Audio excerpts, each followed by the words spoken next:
Hello students.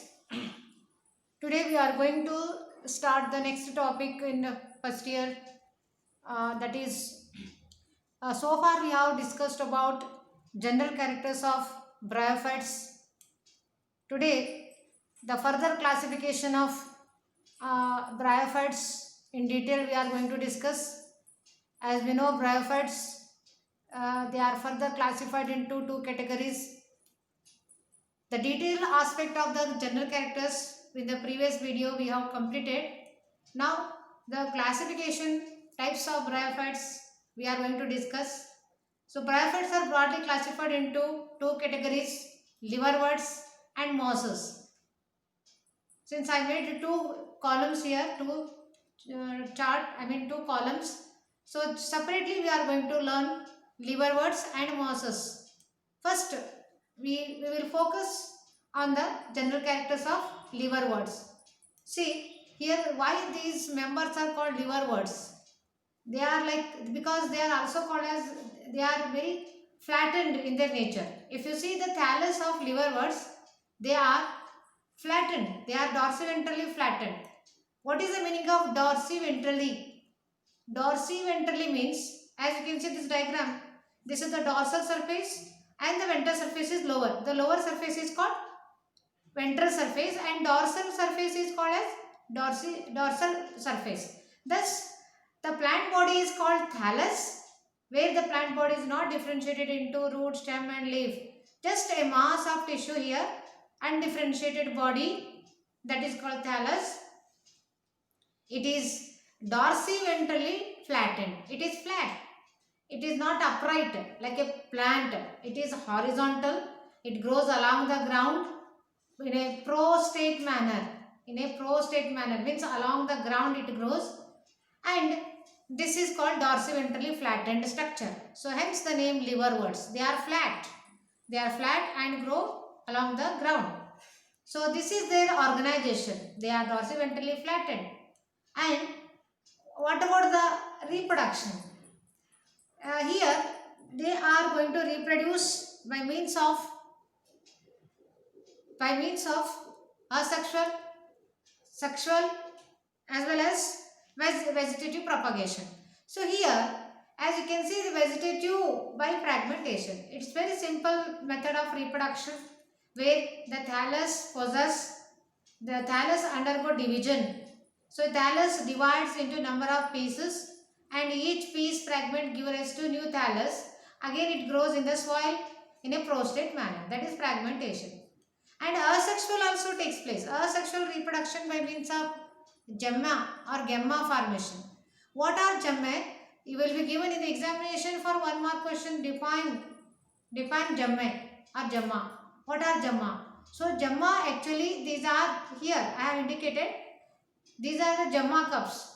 On the dorsal surface of the thallus, multicellular dark green color, some bodies are attached, vegetative structures are attached along the venal region, and they are called as gemma. So gemma are multicellular green asexual buds. See, these are the asexual buds. These buds, they germinate and give rise to new thallus. It means that gemma are one kind of asexual structures. They are attached on the dorsal surface and they undergo germination and give rise to new thallus. Okay, thus gemma, along with in addition to fragmentation, this example, I mean Riccia or Markensia are the example. They undergo asexual reproduction by means of gemma formation. It's a very important word, you must remember. Okay, now coming to sexual reproduction. How sexual reproduction takes place, let us see. So in case of Riccia or Markensia, what happens here? The sexual reproduction by means of gamete formation. Here, in order to form a gametes, so male gametes are produced in the male plant called, this is called antheridia. Similarly, they are either hermaphrodite or they may be separate. Means this thallus produces either antheridia and other will produce archegonia. Anthidea will be forming on one thallus and archegonia will be forming on another. Thus they are dioecious in their nature. Or sometimes the thallus may bear both male and female sex organ within the same thallus. So this is a Marchantia where unisexual, it is unisexual, means only Anthidea, it possesses Anthidea. So during sexual reproduction what happens? The male and female gametes are produced. So how the male and female gametes are produced? They are produced within the Anthidea and archegonia. They are produced by either same plant or different thallus. I told you these Anthidea or archegonia, either they are present on the same plant or on the different thallus. So if the different thallus means, the best example is Marchantia. Okay. So here what happens? The female gamete combine with the fuses with the male gamete, forming a fertilization. After fertilization, zygote is going to form, which is diploid in nature. And this diploid nature of a zygote develops into sporophyte. So this sporophyte develops on the gametophyte. So sporophyte is going to develop on gametophyte. As a result, sporophyte, it is further, it is divided into food, seta, capsule. If you see the plant body, usually have a root, stem and leaf. Likewise, this sporophyte of bryophyte differentiated into food, seta, capsule. Food, seta, capsule. And this food, seta, capsule, food which is submerged in the gametophyte, seta is a elongated structure, and capsule is the cap-like structure within which haploid spores are produced by meiosis. Always the haploid spores are produced by meiosis. And these spores, they undergo germination and they produce haploid gametophyte. Thus again the haploid gametophyte get mature and produces Anthidea separately, archegonia separately. This is how the sexual reproduction completes in a liverworts, or the examples are Rixia or Marchantia. Now lastly, we will move towards the next category of the bryophytes. They are mosses. So I have shown all with here some key points I have underlined. Go through the key points with the help of red pen. I have underlined. These are very important key points. Next, this is I have drawn a flow chart like so. Like a flow chart you have to make and you have to remember. So first of all, what are mosses? What is the predominant stage? These are bryophytes. They are found in a marine water. Moist place, moist and damp places. Mosses found in a damp and muddy place. So in the mosses, which is the predominant stage, whether the gametophyte or sporophyte? The dominant phase here is a gametophyte. Like in case of Erixia and Marchantia, gametophyte was the dominant phase. Likewise, here also gametophyte is the dominant phase. Means it's a life cycle. In its life cycle, the dominant phase is a gametophyte. This gametophyte, in its life cycle, it is very dominant, and this gametophyte consists of two stages. Okay, it consists of two stages. Namely, first stage is called as protonema stage. Second stage is called leafy stage. Let me explain you what is protonema stage. The first stage is called protonema. How it is formed? How it is developed? It is developing from a spore. Protonema stage develops from a haploid spores. Next, the second stage is called leafy stage. This leafy stage, it is develops from the secondary protonema. See here, it is developed from secondary protonema as a lateral bud. Means first primary stage, predominant stage, that is protonema stage go form. Later on leafy stage is going to form from the protonema secondary. In the secondary protonema as a lateral buds. Okay. So here the secondary protonema is represented in the form of lateral buds. It is not leafy stage. It is a secondary stage called, this is protonema stage, having lateral buds. After that, this secondary protonema stage, it consists of upright, slender axis bearing. So this is a structure of a secondary protonema where it is upright, slender axis bearing spirally arranged, like a spring-like.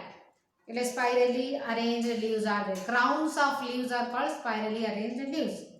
Okay, so this is the structure of a moss, a mature moss, where we see the leafy stage of a protonema. This is the leafy stage of protonema. Then coming to their reproduction. So reproduction, it follows all the three methods.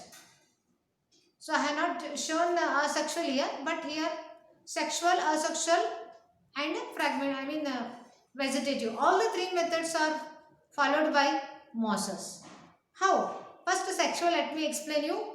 Sexual reproduction takes place by means of fusion of male gamete, that is antheridia, anthrozoids, fuses with the archegonia. So in the archegonia, egg cell is there, and antheridia, anthrozoid is there. So anthrozoid fuses with the egg cell of archegonia. Okay, that is female gamete, which is produced by antheridia and archegonia. After that, fertilization takes place. Fertilization means fusion of male and female gamete is called fertilization. After fertilization, zygote develops. Okay, zygote, which is diploid in nature. And this zygote develops into sporophyte. Okay, the zygote develops into sporophyte. Then here question comes here. Sporophyte is it is going to differentiate it into root, stem and leaf. But here in bryophyte we don't see any root, stem and leaf. But instead of root, stem and leaf, what we see? We see foot, seta, capsule. Foot, which is submerged in the gametophyte, and a seta, elongated structure, and a cap-like structure, capsule. Thus, the sporophyte, this sporophyte is differentiated into foot, seta, capsule. And this capsule, within this cap-like structure, capsule, the spores are produced by meiosis. Spores are produced by meiosis, which are haploid in nature. And these spores, they come outside, they fall on the moist place and they germinate. Spores, haploid spores undergo CA. The sporophyte differentiated into foot, seta, capsule, and spores are produced within the capsule, and these spores undergo germination and give rise to haploid gametophyte. Spore germinate and give rise to gametophyte.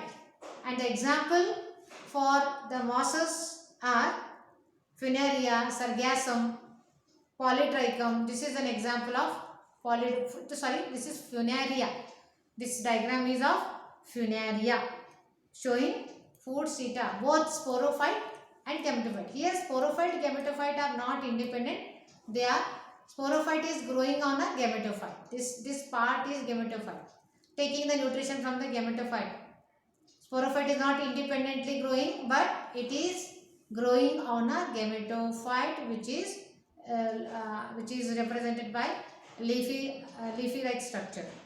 Okay, so this is all about the characters, features of mosses with reproduction.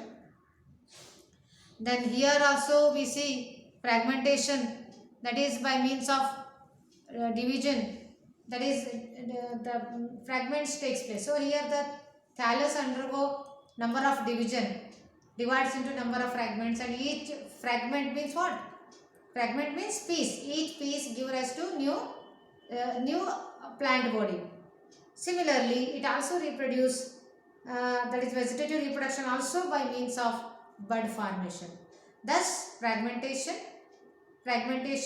as well as bud formation in protonema. So these are the two methods of vegetative reproduction in case of mosses. Thus, It follows, mosses follow sexual reproduction as well as that is vegetative reproduction and asexual reproduction. So all the three methods are going to take place here. Okay, so with this we have completed liverworts and mosses. We will stop here.